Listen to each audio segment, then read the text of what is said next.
All right, today we're going to talk about prime factorization. So everyone should have a notes page that looks like this. So we're going to break down what is prime factorization. So first we're going to start off with some prime numbers, okay? So prime numbers, we're going to write them over here in our prime tree. Okay, these are our prime numbers. And we're just going to start small. So prime numbers are things like 2 and 3, 5, 7, 11, 13, 17, 19, and that's probably as far as it'll go for you guys, but they go on and on and on, okay? So the thing that makes them prime is they only have 2 factors. Okay, and I'm going to show you what that means. They only have 2 factors. Okay. So let's see. So let's talk about what is a factor. Well, a factor is a number that is used to create other numbers using multiplication. Okay. So a factor is a number that is used to create other numbers using multiplication. So remember, we have different kinds of multiplication. We have the x, we have the dot, and of course we have our parentheses if that's what it's representing, okay? So again, a factor is a number that is used to create other numbers using multiplication. So prime factorization is a set of numbers, and they have to be prime numbers. So they have to be numbers from our list over here, okay? And again, they can only have 2 factors, okay? So let's do an example. So an example would be the number 20, okay? So let's make a factorization tree. So basically what we're going to do is we're going to break the number 20 down into its factors. So what could I multiply to get 20? Well, I could multiply 2 times 10. Can I multiply anything to get 2? No, it's prime, because the only thing that multiplies to get 2 is 1 times 2. So that's its 2 factors, and that's a prime number. Remember, it was over here on our list. But we can break down 10. So if I break down 10, I have 2 times 5. And so I ask myself, I know 2 is prime. Remember, we just talked about the only thing that multiplies to get 2 is 1 times 2. But can I break down 5?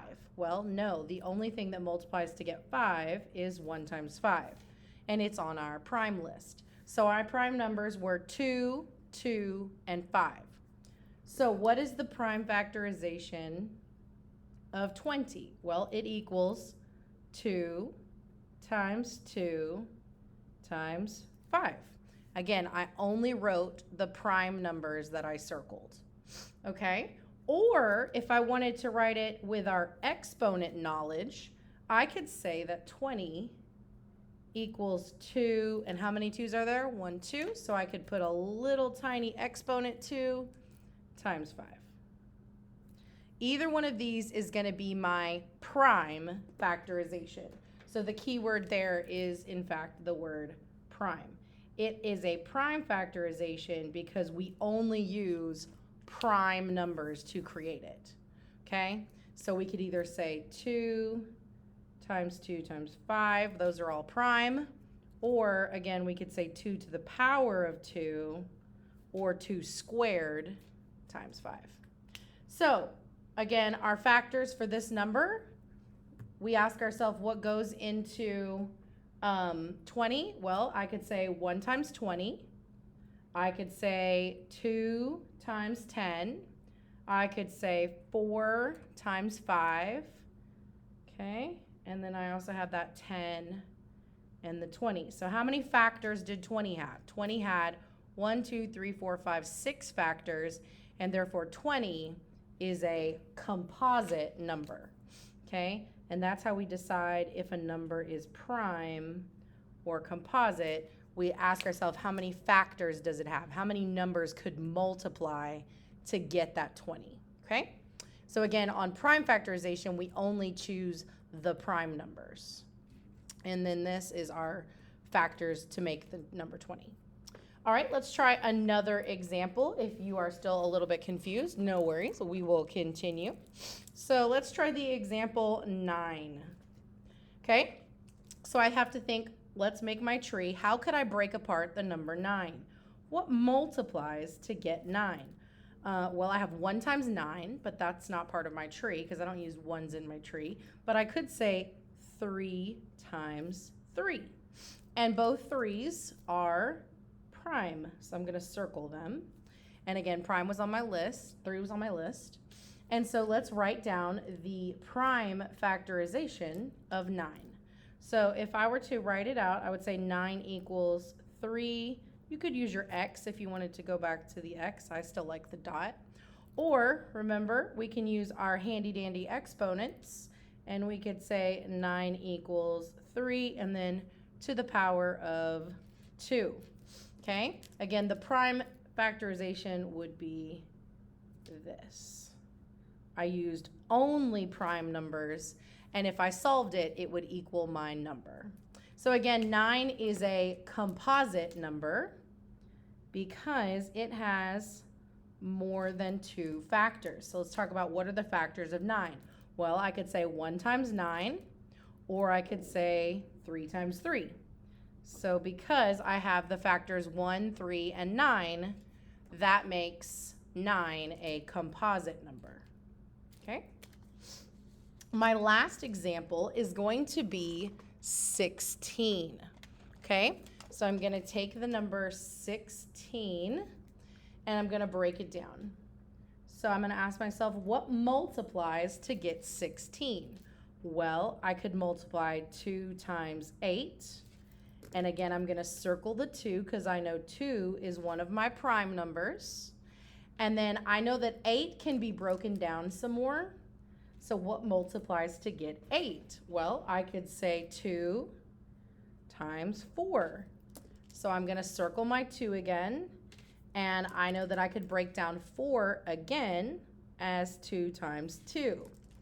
And so again, those 2's are prime, and I don't have anything else to break down. So if I were to write this out, I could say that 16 equals, and I'm going to write all my primes that I circled. So 2 times 2 times 2 times 2, because 2 times 2 is 4, and 4 times 2 is 8, and 8 times 2 is our 16. So this is the prime factorization. And again, if we wanted to, we could write it with our handy dandy exponent. And that would look like a big base 2. And then how many are there? 1, 2, 3, and 4. So my exponent is a 4.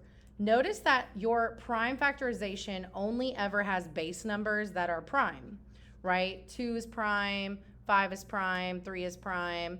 We're never going to use a non-prime number in a prime factorization.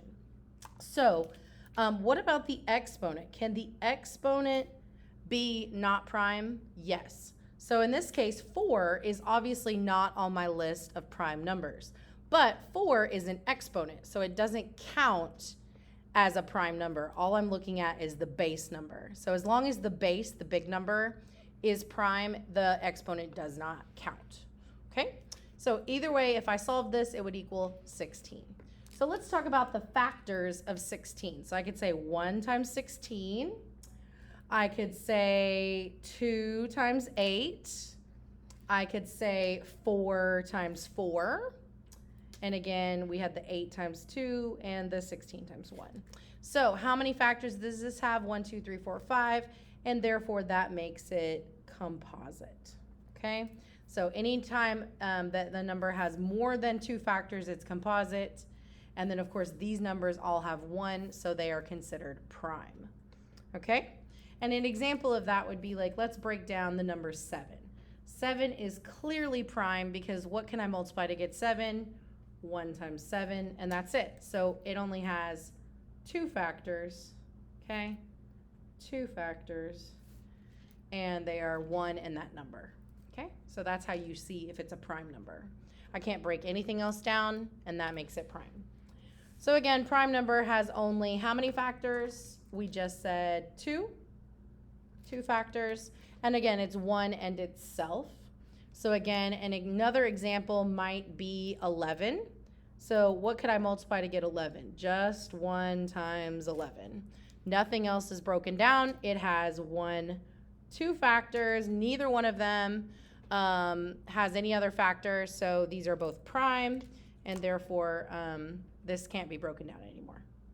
All right, then we have composite numbers. We just talked about 3 different composite numbers. And remember, composite numbers have more than 2 factors. More than 2. Okay? And again, these were all examples of composite numbers because 20 had lots of different factors, 9 had lots of different factors, and 16. So basically, can you break it down a whole bunch, or would it just be broken down 1 times the number? And that's prime factorization. Go practice.